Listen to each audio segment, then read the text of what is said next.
Hello everyone, welcome and welcome back to my channel. My name is Dr. Samantha और आज का यानी कि इस संडे का आपका जो वीडियो का टॉपिक है वो खान पान से रिलेटेड है. You guessed it right. The topic for today is eating disorders. So बिना किसी सोच विचार के let's just dive into the video.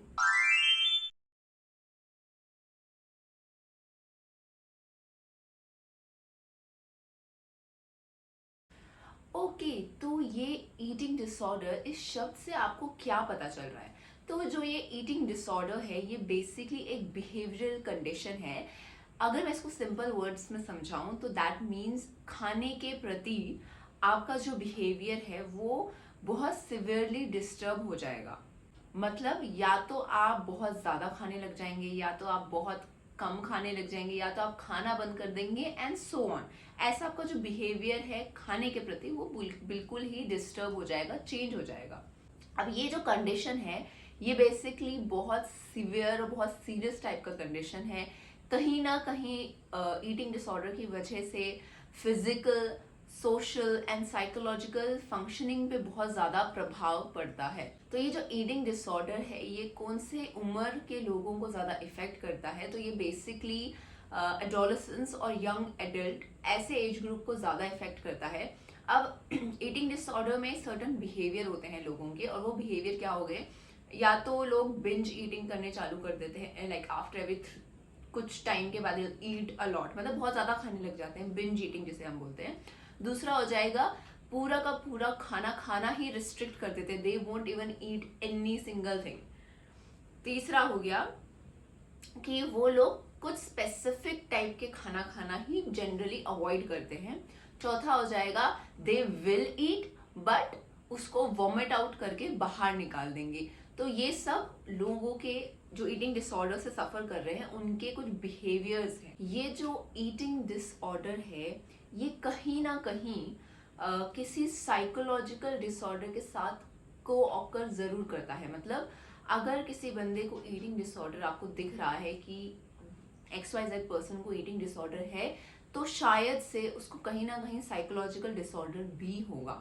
अब मैं आपको बताने वाली कौन कौन से साइकोलॉजिकल डिसऑर्डर है जो को ऑकर करते हैं. वो आ जाएगा नंबर 1, मूड और एंजाइटी डिसऑर्डर. मतलब किसी को मूड या एंजाइटी डिसऑर्डर है तो उनको शायद ईटिंग डिसऑर्डर भी हो सकता है.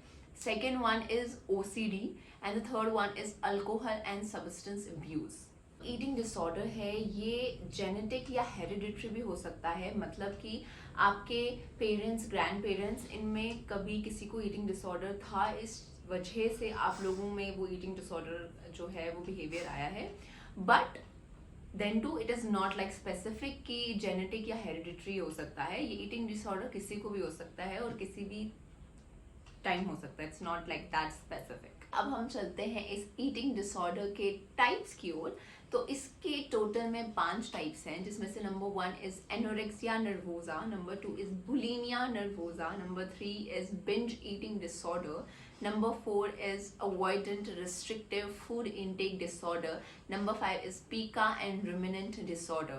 जिसमें से आपका anorexia nervosa and bulimia nervosa जो है वो जनरली वुमेन में देखा जाता है, but as I said not specific. ये किसी भी जेंडर में हो सकता है, बट हाँ मोर कॉमनली इन वुमेन. तो कहीं आप ये सब टाइप्स सुन के ये तो नहीं सोच रहे कि भाई ये क्या भला है? तो let me just take the first type which is anorexia nervosa, और मैं उसको थोड़ा सा आपको एक्सप्लेन कर देती हूँ. बस थोड़ा सा एक्सप्लेन करूंगी क्योंकि obviously the name is very tough और बहुत अजीबोगरीब नाम है. तो बट मैं आपका ज़्यादा टाइम नहीं लेते हुए let me just explain you what actually anorexia nervosa is, ताकि आपको पता चले if someone around you is suffering from that particular eating disorder या कुछ और. तो एनोरेक्सिया नर्वोजा बेसिकली होता है कि वहाँ पे बंदा अपने आप को सेल्फ स्टारवेशन में डाल देता है, मतलब खाना पीना बंद कर देता है. क्यों? इस थॉट प्रोसेस से कि कहीं उसका वजन ना बढ़ जाए, उस डर में कि कहीं वो मोटा ना हो जाए या हो गर्ल और बॉय, इस चक्कर में वो सेल्फ स्टारवेशन कर देता है, खुद को खाना पीना सब कुछ बंद कर देता है, रिस्ट्रिक्ट कर देता है. तो ये बेसिकली आपका है एनोरेक्सिया नर्वोजा, मतलब सेल्फ स्टार्वेशन का कंडीशन। एनोरेक्सिया नर्वोजा से जो सफर करते हैं उनका बीएमआई मतलब बॉडी मास इंडेक्स, ये जनरली 18.5 से कम होता है। तो आप लोग इमेजिन कर सकते हो कितने कितने वीक होंगे। और आपको एक और बात बता दूं, ऐसा नहीं है जो एनोरेक्सिया नर्वोजा से सफर करते हैं, जो इस डिसऑर्डर से सफर करते हैं, they don't want to increase their weight, ऐसा कुछ स्पेसिफिक नहीं है।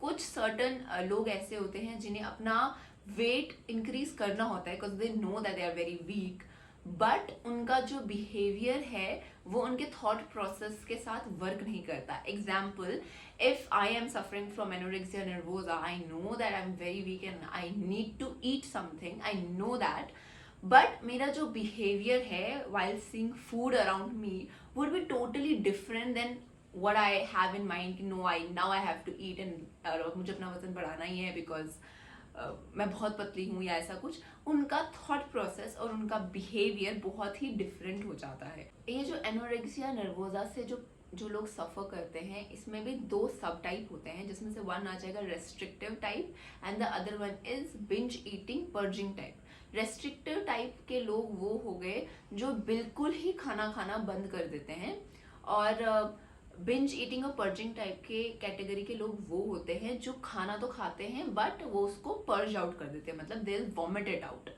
किसी भी तरीके से, या तो लैक्सेटिव का मिसयूज करके दे विल, या फिर बहुत ज्यादा एक्सरसाइज करेंगे but they will release it out, खाएंगे जबरदस्ती हो या कैसे भी हो, they will eat but they will vomit it out, सब बाहर निकाल देंगे। तो बात तो वही आ गई ना, तुम बिल्कुल नहीं खाओ या खाओ और सब वॉमिट बाहर कर दो, ultimately you are not getting the nutrients जो तुम्हें तुम्हारी बॉडी को चाहिए।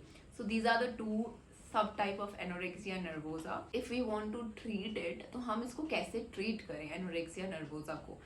तो एनोरेक्सिया नर्वोजा का आप ट्रीटमेंट के हिसाब से देख सकते हो, जैसे रिलेटेड टू मेडिकल कंडीशन। अगर कोई मेडिकल कंडीशन उसके साथ को ऑकर कर रही है, जैसे मूड डिसऑर्डर, जैसे मैंने आपको बोला एंजाइटी डिसऑर्डर, और ऐसे कुछ चीज़ें उसके साथ, डिप्रेशन, ऐसी कोई चीज़ें उसके साथ लिंक्ड इन है, तो फर्स्ट हम उस पर वर्क इन करेंगे एंड देन ऑटोमेटिकली स्लोली आपकी ईटिंग डिसऑर्डर पे भी इफेक्ट होने लग जाएगा। And also to the patient who are suffering from anorexia nervosa, ये नॉर्मलाइज करना है that gaining a little bit of weight is okay, क्योंकि उनका सबसे पहला जो डर है वो यही है कि कहीं वो मोटे ना हो जाए।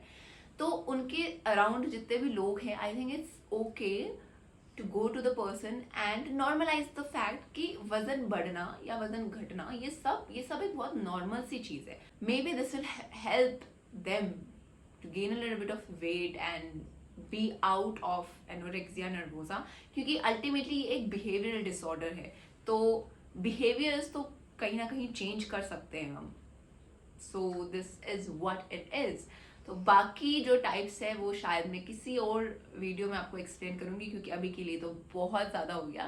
सो this is what anorexia nervosa, also eating disorder क्या है वो मैंने आपको बता दिया है। So if you want to know any topic, किसी भी टॉपिक के बारे में अगर आपको जानना है तो प्लीज़ नीचे कमेंट में बता दीजिए। मैं पूरी कोशिश करूँगी कि आपको सिंपलेस्ट तरीके से उस पर वीडियो बना के एक्सप्लेन करूँ। तो चलिए मिलते हैं हम नेक्स्ट संडे। बाय।